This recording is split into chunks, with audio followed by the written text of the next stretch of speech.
Ang mapagpalang araw po sa inyo lahat. Nagbabalik naman po ang Hiwaga ng Pangasinan na magsishare po ng ang kapangyarihan po ng 7 Arkangheles po na sina Michael Salvi, Gabriel Dios, Rafael Suita, Uriel Casarca, Sitel Salakti, Judel Mius, Barakwil Stephanie. Pagkakalog ko po sa inyo ang kapangyarihan po ng mga anghel na ating gabay po. Isishare ko po sa inyo para may malaman kayo kung halimbawa gusto nyo po itong kunin po, maganda po na pang protection po, pangkalatan, pang depensa po. At pag tinawagan po nyo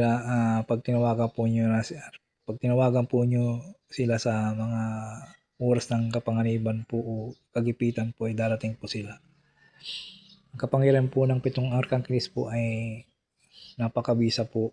Kaya isishare ko po sa inyo para malaman nyo po ang kapangyarihan po ng bawat isa sa mga anghel na 7 Arkangheles po na ating gabay ng ating Diyos ang makapangyarihan sa lahat.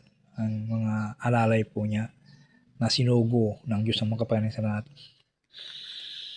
Sa unang kon po na si Michael Salvi po,